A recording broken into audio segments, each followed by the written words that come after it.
Hello everyone, and welcome to Earth Archives. Lately, I've been feeling a bit depressed. Nothing seems to motivate me, and I have little interest in life. But I really don't have any major problems. So is this actual depression, or is there something I just haven't seen clearly about myself?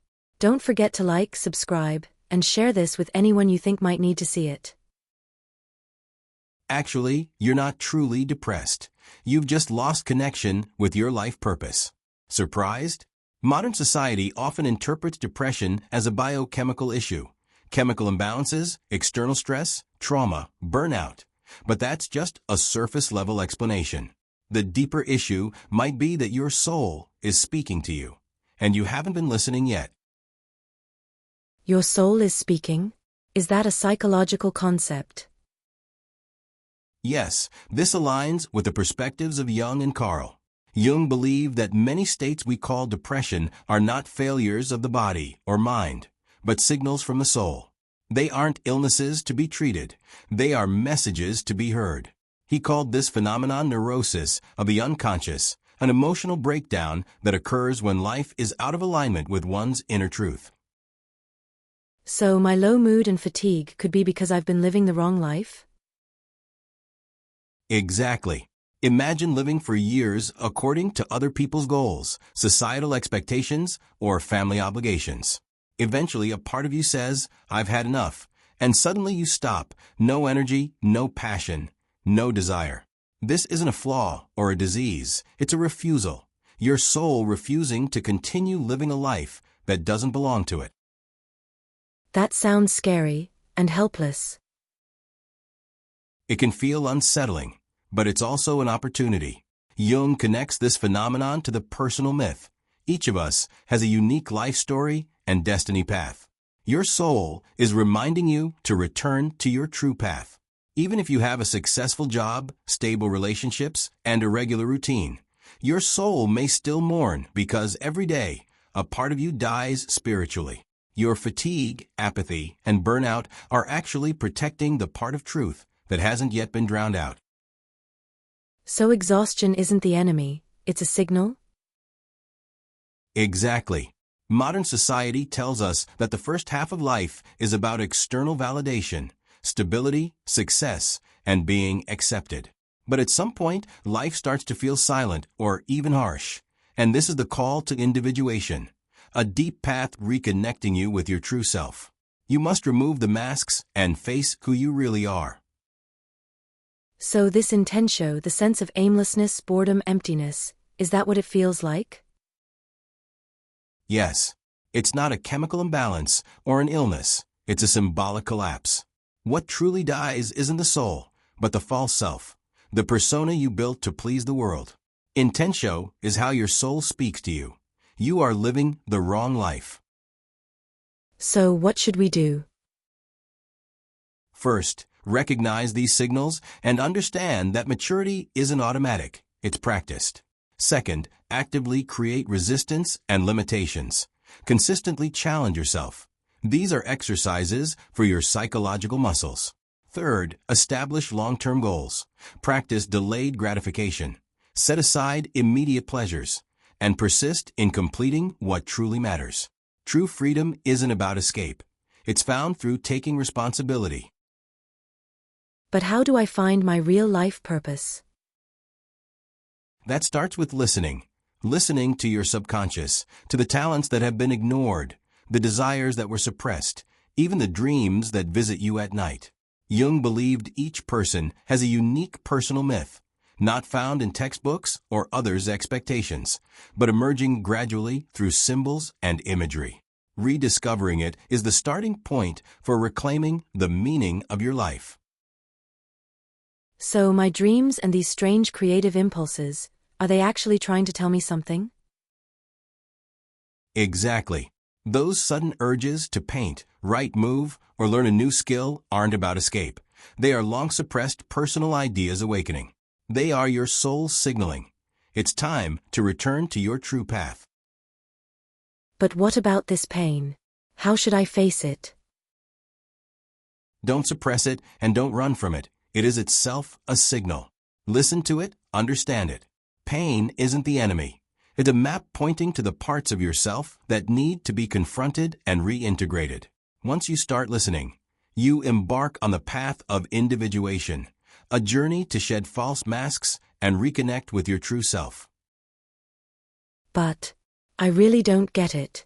How do I listen to my unconscious? I'm so busy every day, where do I find the time to hear it? Actually, listening to your unconscious doesn't require extra time or special rituals. It's already part of your life. You've just been used to ignoring it. The unconscious communicates through symbols, dreams, and creative impulses, not logic. It speaks in feelings, images, emotions, and small urges. For example, suddenly wanting to paint, write, move, or learn a seemingly useless skill. These are reminders. Some parts of you have been suppressed, and you need to reclaim your own life rhythm. That sounds very abstract. Is there a practical way to start listening? Yes. We can start in 3 ways. First, observe your dreams. Dreams aren't random illusions. They are the language of your unconscious. Pay attention to recurring images, strange symbols, or illogical storylines. They are hints from your inner self. Second, notice your inner impulses. Those sudden desires, hobbies you once loved but abandoned, even inexplicable anxiety or fatigue, may be your unconscious reminding you to return to your authentic self. Third, give yourself time for solitude and silence. Walking, meditating, journaling, or simply sitting quietly are all opportunities to communicate with your inner self. So it's not that I'm lazy, it's that I never gave myself space to listen to myself? Exactly. Many people assume intention or depression is a flaw, rushing to medication or quick solutions. This only numbs the surface symptoms. The soul's call remains. True transformation isn't suppression, it's understanding and integration. That's individuation. What exactly is individuation? Individuation is the core concept of Jungian psychology, the process of moving toward a complete self. It's not about escaping reality, nor self-centered egoism. It's internal integration, reconnecting light and shadow, reason and instinct, desire and purpose. It's reclaiming parts suppressed by society, family, or education, so you can truly live your own life story. That sounds hard but worth it.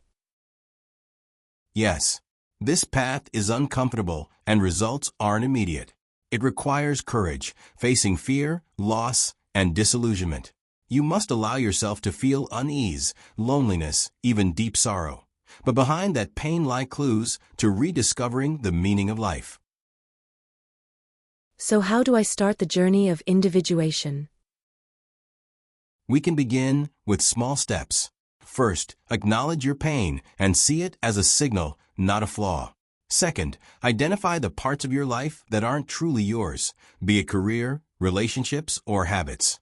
Third, listen to your intuition and creative impulses, reinvesting in the things you once loved. Fourth, ask yourself key questions. What in my inner world is trying to be born? Which parts of myself have I sacrificed to please others? Which pains am I willing to fight for? What unique value can I offer to the world? These questions don't have immediate answers, but they gradually unlock your personal ideas.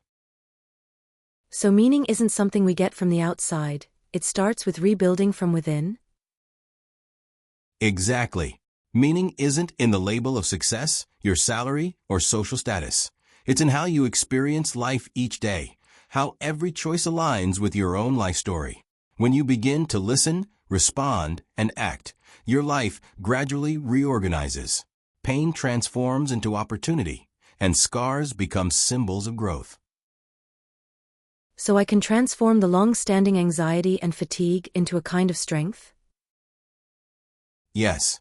When you face pain instead of avoiding it, when you reclaim suppressed talents and your mission, when you live according to your inner guidance, intentio, that inner calling, no longer becomes the enemy, but your navigator. It tells you, this is your path, keep walking.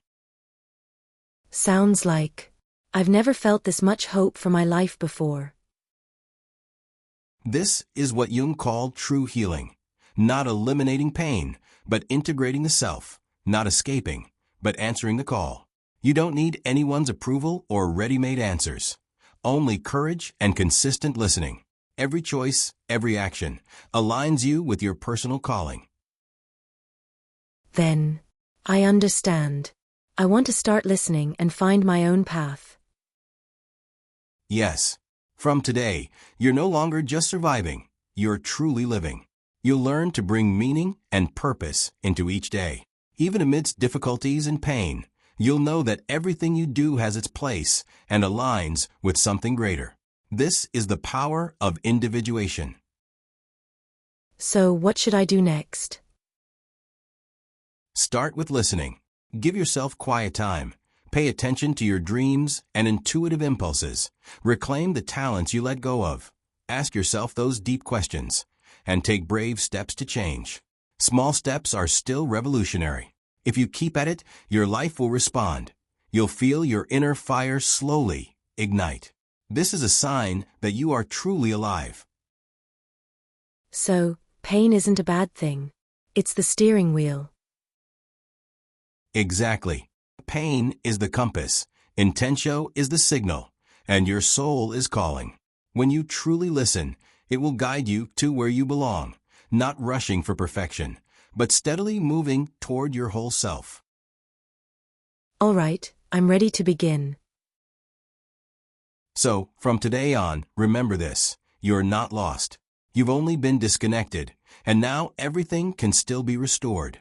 Remember who you are. Your life has its unique meaning. If these words resonate with you, or touch something deep inside, remember to like, subscribe, and share this with someone who needs to face reality.